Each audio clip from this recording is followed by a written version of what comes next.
आप सभी विद्यार्थियों का government dot vlogs YouTube channel पर हार्दिक स्वागत है। हम कक्षा 10वीं की चैप्टर नंबर 12 में विद्युत का अध्ययन कर रहे थे और इससे पहले हमने विभव, विभवांतर, ओम का नियम और ओम के नियम का प्रायोगिक सत्यापन के बारे में अध्ययन किया था। आज हम अध्ययन करेंगे शक्ति।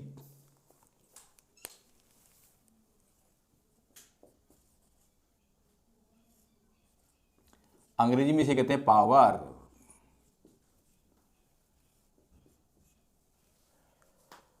जो शक्ति है,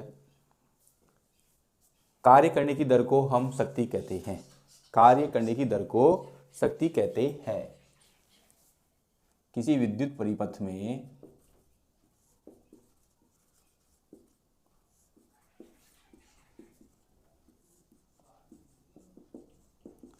कार्य करने की दर को शक्ति कहते हैं।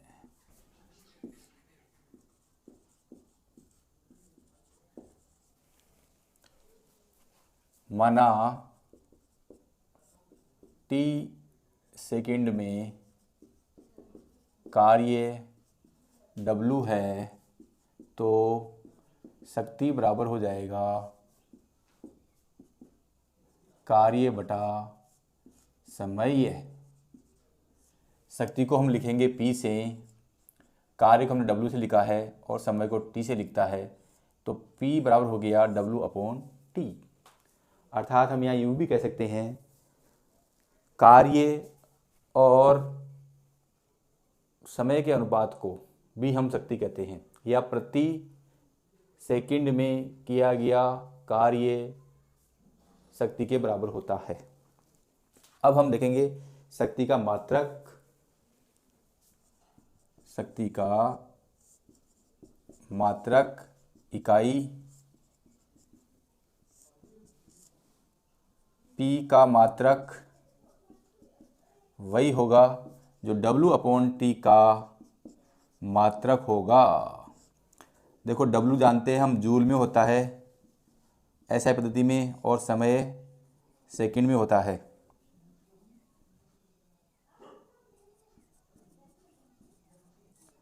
और जूल प्रति सेकंड को हम वाट बोलते हैं। ये वाट नहीं है, उसने उसकी वाट लगा दी, वो वाला वाट नहीं है, ये वॉट है। Watt, this is watt, not what. अब देखो, जूल प्रति सेकंड को वॉट कहते हैं। यदि मैं वॉट इज इक्वल टू क्या लिखूंगा, जूल प्रति सेकंड, यदि मैं यहाँ 1 लगा दूं तो यहाँ भी 1 लग जाएगा और यहाँ भी 1 लग जाएगा। तो किसी विद्युत परिपथ में प्रति सेकंड में किया गया कार्य 1 जूल हो तो उस विद्युत परिपथ में शक्ति का मान 1 वोल्ट होता है। तो इसे हम कैसे लिखेंगे, किसी विद्युत परिपथ में प्रति एकांक समय में किया गया कार्य 1 जूल हो तो शक्ति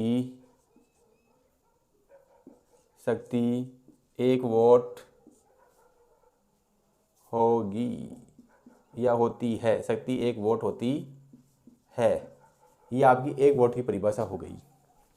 शक्ति के अन्य मात्रक। शक्ति के अन्य मात्रक जैसे एक अश्व शक्ति में 746 वॉट होते हैं। एक अश्व शक्ति में 746 वॉट होते हैं, या मैं इसे लिखता हूँ 1 HP horse power. 1 HP is equal to 746 watt. 1 HP is equal to 746 volt. अश्व शक्ति इसका हिंदी अर्थ है और हॉर्स पावर इसका इंग्लिश अर्थ है। शक्ति का व्यापारिक मात्रक किलोवाट घंटा है। शक्ति का व्यापारिक मात्रक या व्यावसायिक मात्रक, शक्ति का व्यापारिक मात्रक किलो वाट घंटा है। शक्ति का व्यापारिक मात्रक किलोवाट घंटा है। अब जो किलोवाट घंटा है, किलोवाट घंटा है, इसको हम लिखते हैं 1 किलोवाट घंटा। तो 1 किलोवाट आवर, 1 किलोवाट आवर, तो 1 इंटू 1 किलोवाट में 1000 वाट होते हैं, और 1 घंटे में 60 इंटू 60 मिनट, और 1 मिनट में फिर 60 सेकेंड वाट सेकेंड। तो ये कितना हो जाएगा, 1 2 3 4 5 6 6 36, 36 इंटू 10 की घात 5 वाट सेकंड। अब आप यहाँ आ जाइए, जूल प्रति सेकंड को हम वाट कहते हैं, जूल प्रति सेकंड को हम वाट कहते हैं। तो 1 जूल बराबर क्या हो जाएगा, एक question watt into second, watt into second. तो वाट इंटू सेकंड क्या कहेंगे, जूल। तो यहाँ पर जो वाट इंटू सेकंड आ गया है उसको हम क्या कह देंगे, जूल। 3.6 अपॉन 10 इंटू 10 अपन कर देंगे इंटू 10 की पावर 5, ये हो जाएगा जूल। अब देखो 3.6 में 10 का डिवाइड करेंगे, 3.6 इंटू ये 10 की पावर 1 और 5, 10 की पावर 6 जूल। तो 1 किलोवाट घंटा का जूल में मान होता है 3.6 इंटू 10 की पावर 6 जूल। घरों में विद्युत खर्च किलोवाट घंटा में होता है। अब आप इसका स्क्रीनशॉट ले सकते हैं।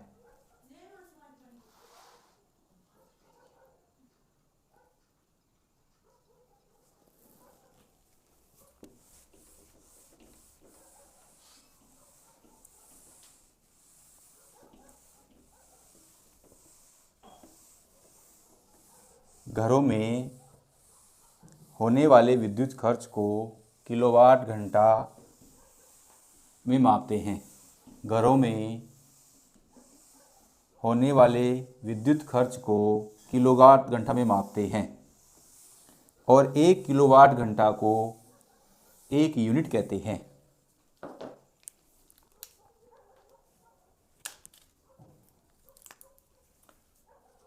घरों में होने वाले विद्युत खर्च को 1 किलोवाट घंटा में मापते हैं। किलोवाट घंटा में मापते हैं, और 1 किलोवाट घंटा को 1 किलोवाट घंटा को 1 यूनिट कहते हैं, 1 यूनिट कहते हैं। अर्थात 1 unit is equal to 1 kilowatt घंटा इज इक्वल टू 3.6 इंटू 10 की पावर 6 जूल। ये अपना रिजल्ट निकल के आ गया है। इसके अलावा आपके शक्ति में और कुछ नहीं है। अब दूसरा जो आता है विद्युत ऊर्जा। विद्युत ऊर्जा, इलेक्ट्रिक एनर्जी। देखो हम जानते हैं कि P बराबर W अपॉन T होता है। तो W बराबर क्या जाएगा, P इंटू टी। तो देखो एक सीधी सी बात यह है, जब हम ठंड के दिनों में स्कूल में जाते हैं या कहीं जाते हैं तो हमारे हाथ ठंडे हो जाते हैं। हाथों को ठंडे होने के लिए हम हाथों को घिसते हैं, अर्थात ये हम कार्य कर रहे हैं। ये कार्य करने से हमारा हाथ गर्म हो जाते हैं, यानी कि जो ये किया गया कार्य है वो आपका ऊष्मा में बदल रहा है, और जो ऊष्मा होती है वही क्या होती है, ऊर्जा होती है। पुनः मैं बता रहा हूँ, जब हम सर्दी के दिनों में हाथ ठंडे होते हैं तो हाथों पर ऐसे रगड़ के हम कार्य करते हैं, जिससे हाथों में ऊष्मा आती है। ये ऊष्मा ही क्या होती है, एक प्रकार से ऊर्जा होती है। तो यानी जो कार्य होता है वो विद्युत ऊर्जा में बदल जाता है। कार्य विद्युत ऊर्जा में बदल जाता है। अब हम क्या कह सकते हैं, शक्ति तथा समय के गुणनफल को विद्युत ऊर्जा कहते हैं। शक्ति तथा समय के गुणनफल को ऊर्जा कहते हैं।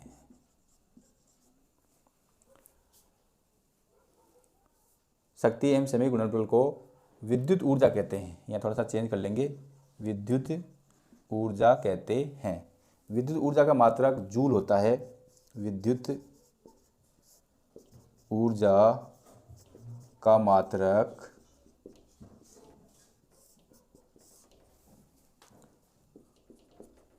जूल होता है।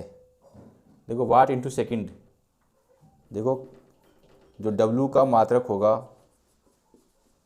W का मात्रक वही होगा जो P इंटू टी का मात्रक होगा। तो P का मात्रक कितना है, वॉट, और ये कितना है, सेकंड, और वॉट इंटू सेकंड को क्या कहते हैं, जूल। तो W का मात्रक क्या हो गया, जूल, और वॉट इंटू सेकंड को क्या कहते हैं, जूल। अब पुनः आप इसका स्क्रीनशॉट ले सकते हैं। अब देखो विद्युत धारा का तापीय प्रभाव, ये जो कक्षा 10th में विद्युत वाला टॉपिक है उसका लास्ट टॉपिक है, विद्युत धारा का तापीय प्रभाव या जूल का तापन नियम।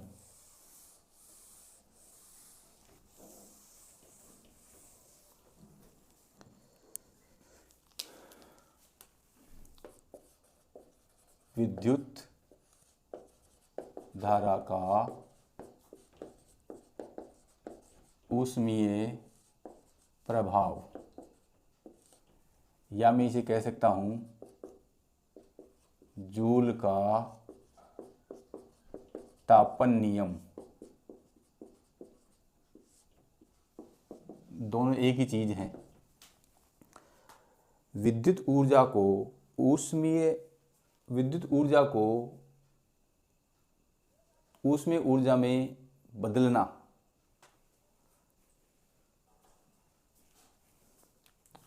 विद्युत ऊर्जा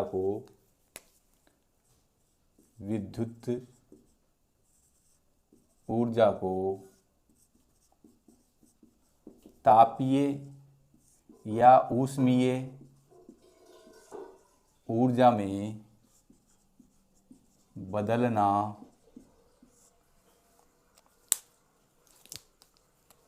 विद्युत धारा का तापीय प्रभाव या जूल का तापन नियम कहलाता है। अभी देखा, जो हमने किया गया कार्य है वो ऊष्मा में परिणत हो जाता है, अर्थात जो कार्य होता है वही ऊष्मा होती है या तापीय होती है। तो कार्य बराबर हमने देखा था P इंटू टी।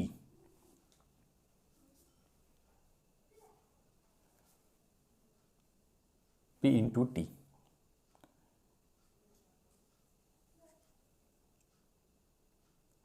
अब देखो विभव की परिभाषा दें। विभव बराबर क्या होता है, कार्य बटा आवेश, कार्य बटा आवेश। तो कार्य V इजिकल टू क्या हो जाएगा, W अपॉन Q। तो W बराबर क्या हो जाएगा, V Q।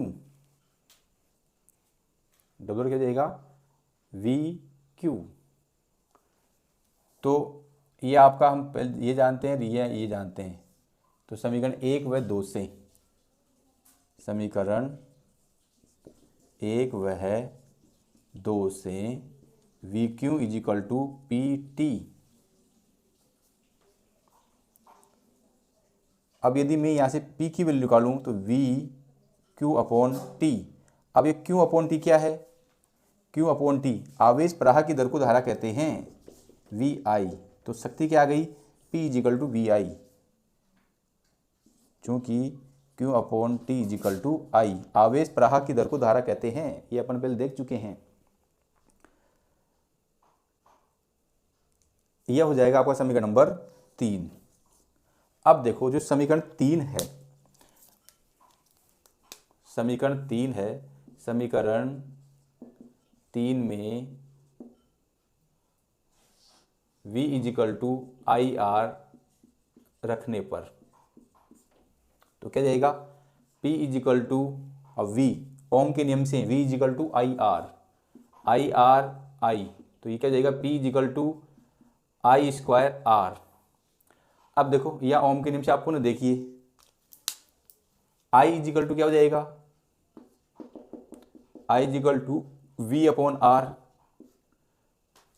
तो यहाँ पे P इज इक्वल रखूँगा V अपॉन आर का स्क्वायर आर। तो ये क्या जाएगा? P is equal to V square R into R. तो ये आर से आर कैंसिल हो जाएगा, तो P इज इक्वल बचेगा V स्क्वायर अपॉन आर। आप यहाँ देख रहे हो कि शक्ति के 3 सूत्र आ गए। P is equal to VI, P is equal to I square R और P is equal to V square upon R. अब देखो इसको मैं देता हूं समीकरण नंबर 4। समीकरण 1 और 4 से, समीकरण 4 से देखो P इज इक्वल टू, अब आप इसका वैसे स्क्रीनशॉट ले लीजिए। अब आप इसका स्क्रीनशॉट ले सकते हैं। तो आशा करता हूं कि आपने स्क्रीनशॉट ले लिया होगा। हालांकि मैं इसी में समझा देता हूं। देखो P is equal to VI भी है और इस VI को ही हमने आई स्क्वायर आर में कन्वर्ट किया है और इस आई स्क्वायर आर को ही हमने V स्क्वायर अपॉन आर में कन्वर्ट किया है। परंतु मुझे ये संबंध लिखना है, तो WP का मान समीकरण 1 में रखने पर तो P is equal to I square R समीकरण 1 में रखने पर तो ये क्या जाएगा? W बराबर आई स्क्वायर आर, तो P का वैल्यू आ गई और T आपकी आ गई। अब ये जो कार्य है वो किस में बदल जाएगा? ऊष्मा में बदल जाएगा। समीकरण 5 से स्पष्ट है। मैं इसको इधर से साफ कर देता हूं।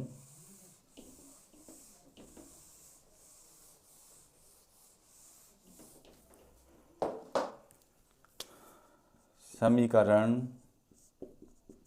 5 से स्पष्ट है कि कार्य ऊष्मा में परिणत हो जाता है। इसलिए H बराबर क्या हो जाएगा? आई स्क्वायर आर टी। अब यहाँ जो आई स्क्वायर आर टी है, उत्पन्न ऊष्मा प्रवाहित धारा के वर्ग के समानुपाती होती है। उत्पन्न ऊष्मा प्रतिरोध के समानुपाती होती है। उत्पन्न ऊष्मा समय के समानुपाती होती है। और ये तीनों नियम, ये जो तीनों नियम है वो जूल के तापन नियम कहलाते हैं। उपर्युक्त तीनों नियम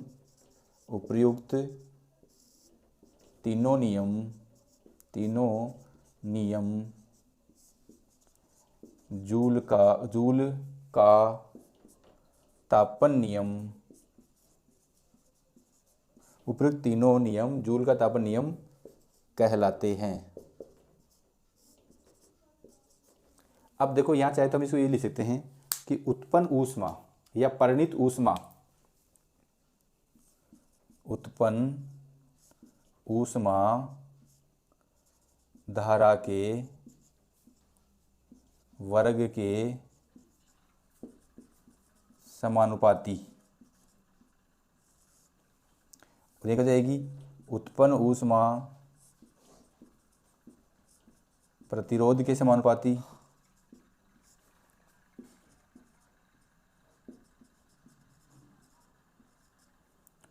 प्रतिरोध के समानुपाती